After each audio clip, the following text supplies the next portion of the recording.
C'est lourd, hein. Eh ben bonjour tout le monde. Alors là, vous m'avez raboté. Ça, c'est des anciennes poutres, toujours les mêmes de la charpente que j'ai démontées. Dont celle-là, j'avais fait aussi le banc. Version rustique en bois avec ces poutres-là. Enfin, c'est pas celle-là, mais c'en est d'autres. Et donc, je me suis dit, je vais essayer un truc. C'est de faire une planche en bois de boue avec ça. Alors, ça va être la grosse planche en bois de boue, hein, un peu grossier. Pareil, il y aura des fissures dedans. Je ne sais pas où je les boucherai à la résine, où je les boucherai pas, je vais voir, suivant comment ça se passe. Et je pense que ça peut faire sympa, ça va faire vraiment des gros pavés, quoi. Et j'ai jamais fait, et puis voilà, quoi. En plus, j'ai beaucoup de poutres comme ça, donc je me suis dit que je vais essayer.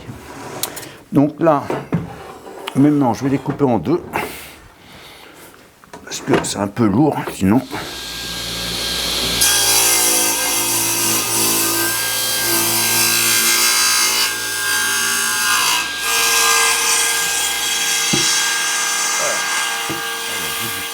En fait, là, je les ai rabotés, comme vous m'avez vu au début de la vidéo. Je les ai rabotés à peu près à 10 cm de large, pour que ça fasse en largeur à peu près 40. Normalement, même, ça doit faire 40 piles. Pourquoi? Parce qu'en fait, après, là, elles ne sont pas de niveau, parce que je vais les coller, et après, je repasse l'ensemble à la raboteuse. Pour coller. Alors, normalement, il faut utiliser de la colle la Titebond 3, parce qu'elle est alimentaire. Mais là, j'en ai plus. Enfin, j'en ai plus assez. J'en ai commandé, mais elle n'est pas venue. Et donc, je vais prendre de la colle blanche normale. De toute manière, c'est un proto, c'est pour moi, donc voilà. C'est vrai que ça bouffe de la colle, ça.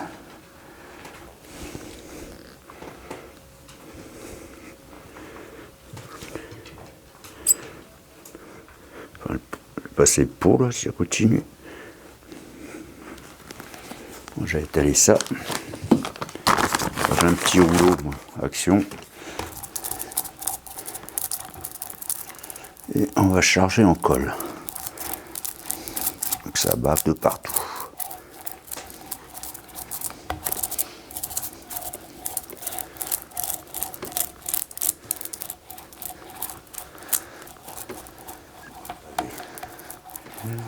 Par contre, pour faire ça, il faut des super méga, je sais pas si ça se dit, il faut des serre-joints qui serrent très fort. Ça va peser 3 tonnes par contre.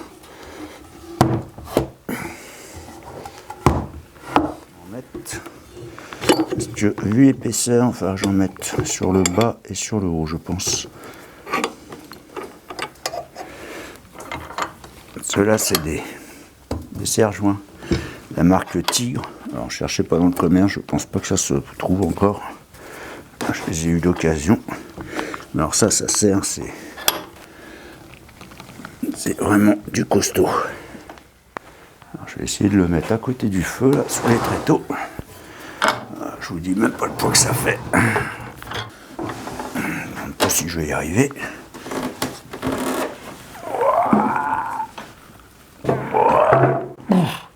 J'y arrive pas. Bon, on va laisser là. Hein. Il est bien là en fait. Je sais pas combien il pèse, mais c'est lourd. Vache. Enfin, déjà, il y a le poids des poutres, plus le poids des serre-joints. On va alimenter le feu. Ça, on va le mettre comme ça. Je sais pas si vous connaissez ça. C'est vachement bien. Ça tourne tout seul avec la chaleur en fait. Et ça envoie de l'air chaud un peu partout. Ça se trouve sur AliExpress. Voilà. C'est un petit gadget, mais ça marche pas mal du tout. Bon, c'est sec. Je vous avoue, ça pèse 3 tonnes. Putain, l'horreur. Alors, je sais pas comment ça va passer dans la raboteuse, mais ça devrait passer. On va essayer.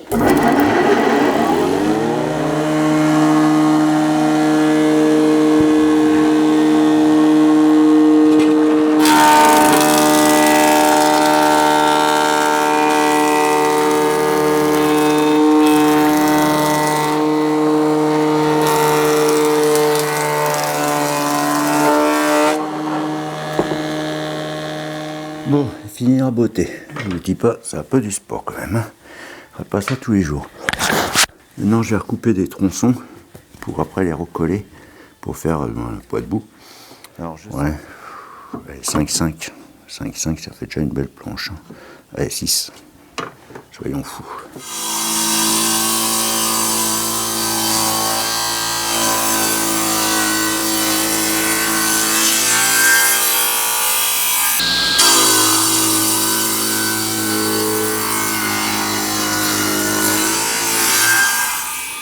Ça va faire, je pense que ça va faire assez joli. Donc maintenant je vais enlever toutes les petites bavures.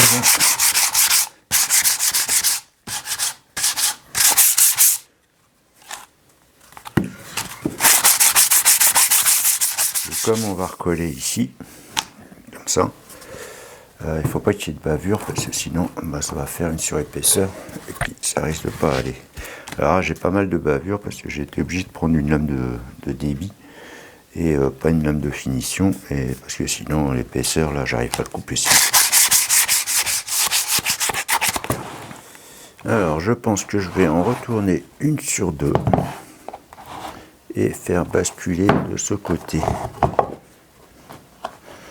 ou inverser. Une sur deux,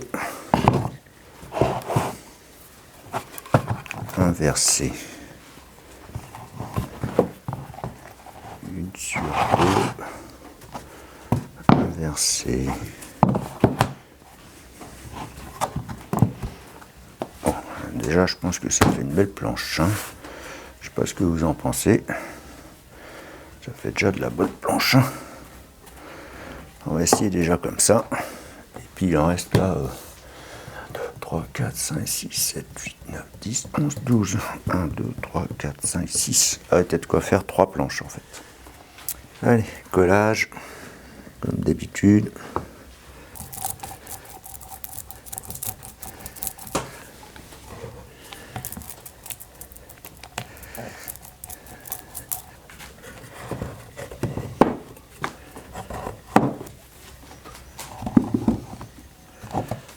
Voilà. J'essaie de les mettre alignés. Décalés. Bon, on va laisser sécher. On va laisser sécher cela. Maintenant, je peux serrer. On verra ce que ça va donner. Bon, ça a fini de sécher. Alors, bon, il y a les petits défauts un peu partout là. Ce que je vais faire, c'est que je vais remettre de la résine époxy noire. Comme ça, ça va faire joli. Et le bord, en fait, je ne sais pas trop quoi faire. Alors, j'ai trouvé des morceaux de quand je déligne les planches, en fait. Et je pensais faire un bord naturel comme ça. J'en ai trouvé ça, d'habitude, ça va au feu. Là, on va le garder. Et faire un bord naturel comme ça, vraiment sauvage. Ça peut faire sympa. Alors, pour les coupes à 45, je prends mon super chariot 45. Là, j'ai tracé mon trait, qui correspond à là. Et là, je sais que ma lame, elle passe ici. Donc, je me mets juste à la fente, là. On y va.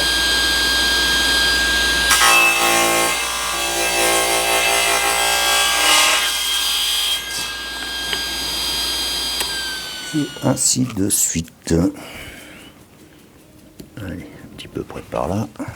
Voilà, mes coupes sont pas mal. Bon, on peut faire mieux, mais c'est plus cher. Donc ça ira. Je trouve que ça fait sympa.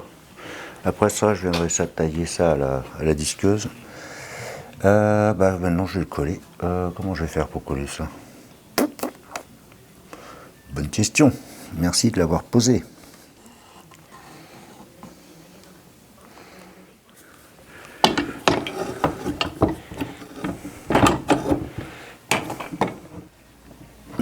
Voilà. Bon, ça va être la première version. La deuxième version, on va faire autrement. Donc, deuxième version, je disais, de faire, ça c'est des chutes. J'ai fait des marches d'escalier là, puis ça c'est des chutes. Et faire un truc carré comme ça. Pas faire des angles à 45, mais faire vraiment droit comme ça. Allez, on est reparti pour du collage. Un petit serre-joint. Voilà. Alors, je le recoupera à la fin, ça. C'est pareil, là, je vais le repasser à la CNC après pour l'aplanir correctement.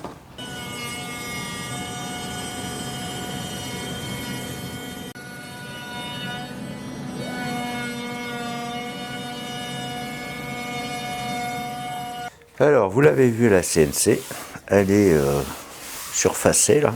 Bon, ça rend, c'est vraiment joli. Enfin, je trouve. Hein.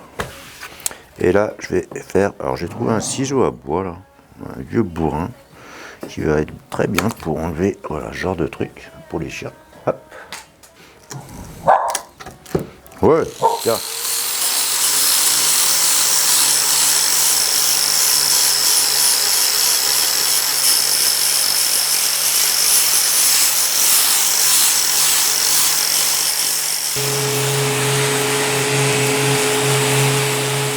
Et ben ça fait un beau morceau. Hein.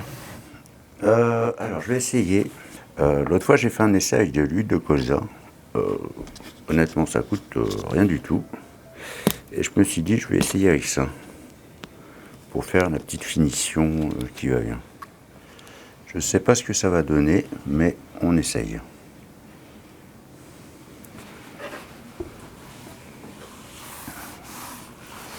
Bon, ça glisse, c'est normal, c'est de l'huile.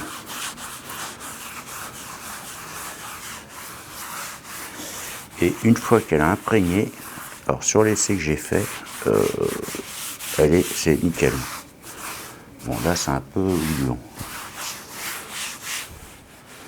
Je trouve que ça dénature pas le bois comparé aux huiles genre paraffine. Je trouve en pharmacie que bon elle est alimentaire, c'est aussi alimentaire, hein. Mais l'huile de paraffine a tendance à jaunir le bois. Alors que celle-là, je trouve que ça jaunit pas. Bon, ça fait de la planche mouse costaud quand même. Hein.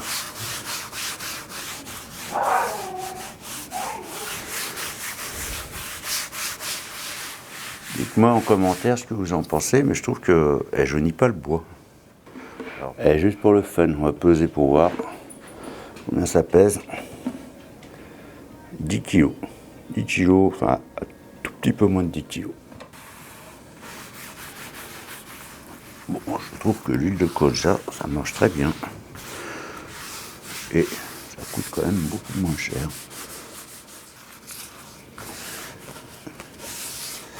Et bien sur cette pâte au joueur d'huile, je vous dis merci et puis à bientôt. Allez, ciao ciao.